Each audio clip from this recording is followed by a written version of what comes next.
And for people who don't know, what's a gig and how could one get excited about it? You know, what I like about the gig is that I'm not going to tell you how many megabits per second it is because it doesn't matter. The point is, it's good enough for you to do whatever you want to do today. That's the point of the gig. And we love that term because it's a non-technical term. I mean, technically, it's a technical term, but really it's about abundance and saying everything you want to do, you can do with a gig. Give us a one. There are some states that say you can't do it. So that's an easy one to get out of the way. We list about 20 states where they have regulations that range from thou shalt not to what we call a leprechaun riding on a unicorn bill, which says you're allowed to build a broadband network as a community, but first you have to find a leprechaun riding on a unicorn, which is to say it's very impractical and not going to happen.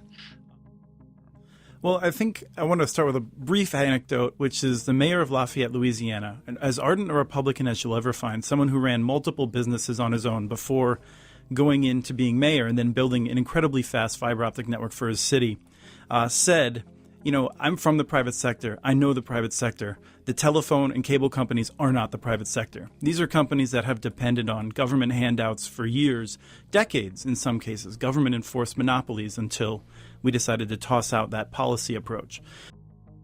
But from our point of view at the Institute for Local Self-Reliance, and I think Upgrade Seattle shares this, is in some ways it actually opened better windows than it closed.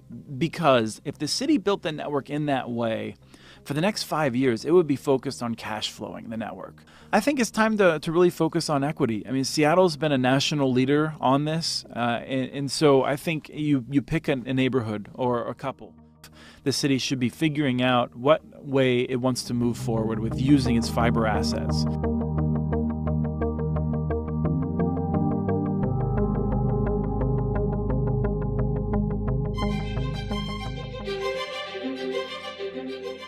This guy, Johnson Julian, was sort of a local, he was outside of City Hall, behind the scenes, organizing it, making sure that all of the communities of color were being reached out to and they weren't being overlooked, and making sure that they were interested in turning out for the referendum.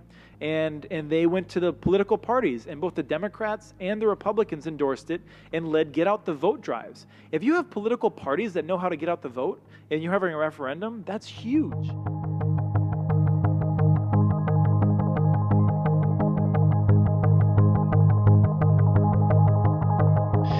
Are you spending millions of dollars each year on telephone and internet connections that you could provide to yourself if you built the facilities at a lower cost?